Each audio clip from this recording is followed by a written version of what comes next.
Howdy partners, I hope you're doing well. Today I'm going to be talking about phasing and phase music. I'm really excited about this bizarre musical effect, and I hope by the end of this video either you will be excited as well, or you will be better able to articulate just another thing you don't enjoy in music.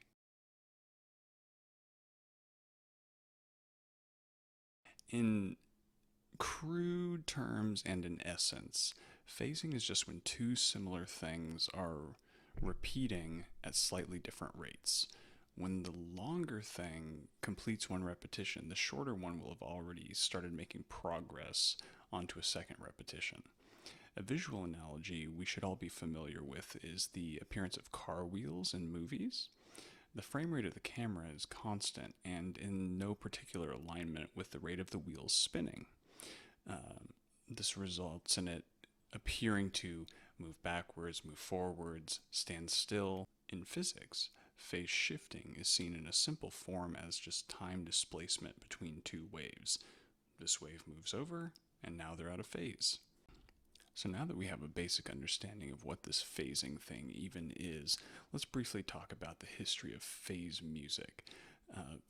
While earlier examples do exist, phasing was, relatively, in this niche world, popularized by minimalist composer Steve Reich, beginning in about 1965. Steve Reich was going out and recording people and environmental sounds onto tape, and then coming home and experimenting with the tape. From this, we get recordings like "It's Gonna Rain."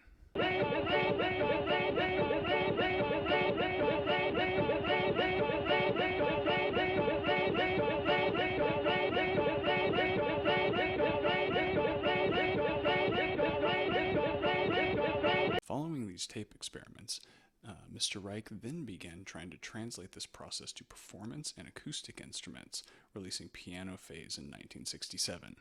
The Piano Phase score comes with performance instructions directing the two pianists, we'll say A and B, to play evenly in the same tempo, and after a specified number of repetitions, pianist B would briefly speed up enough to offset the two phrases by 1/16th note, then slow back down to the original tempo.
Following this, Mr. Reich composed clapping music, which also contained a phasing effect. However, this time the phasing was achieved in a much more blocky way, albeit one which was much more suited for live performance. I'll demonstrate, but also link to this great Adam Neely video for further focus on this piece.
this time, I'll take a brief moment aside and recommend that everybody go check out Steve Reich's Music for 18 Musicians.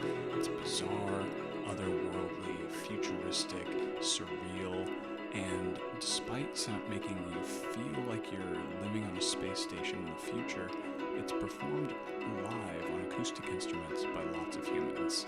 It's not really an example of phasing music, but it's a very special piece.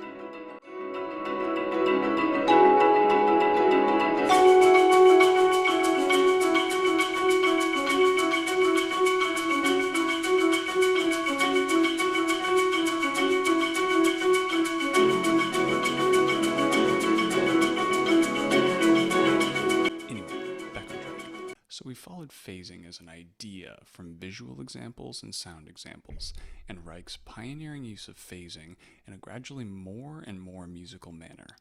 In musical contexts, I personally categorize phasing in two ways, pure and practical.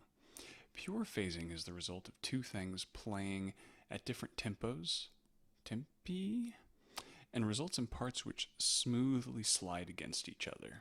This is like It's Gonna Rain, or the shifting method used in piano phase.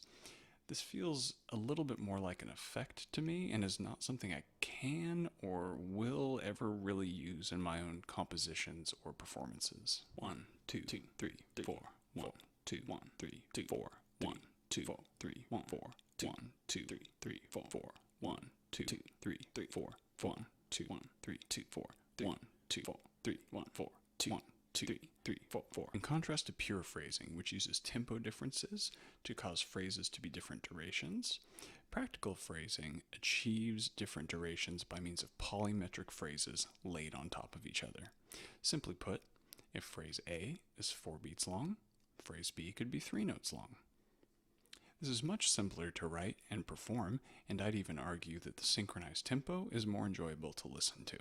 1, 2, 3, 4, 2, 3, 1, 4, 1, 2, 3, 4, 1, 2, 3, 4, 1, 2, 3, 4, 1, 2, 3, 4, 1, 2, 3, 4, 1, 2, 3, 1, 4.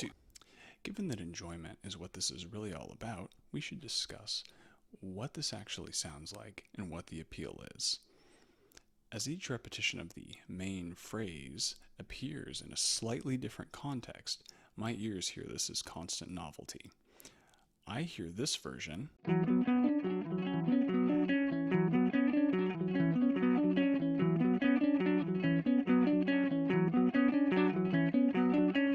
differently from this version.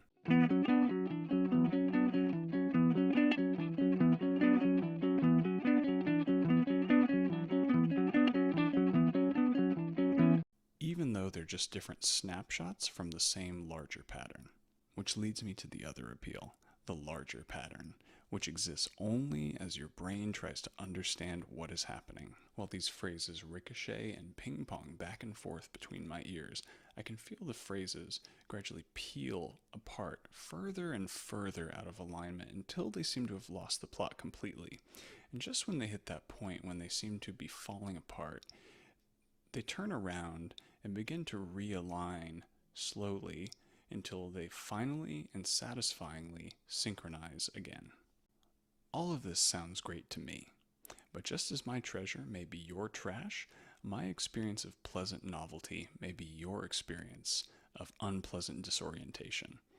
No judgment from me, but you may find the experience more interesting if you listen with intention on headphones to really enhance the ping-ponging.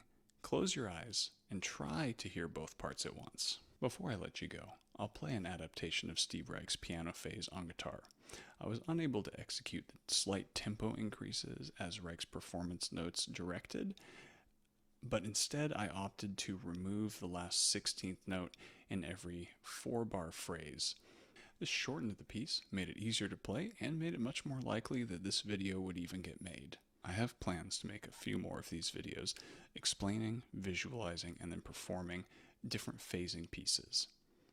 But as this is not an especially deep musical well to draw from in the West, this may be more of a mini-series than an ongoing thing.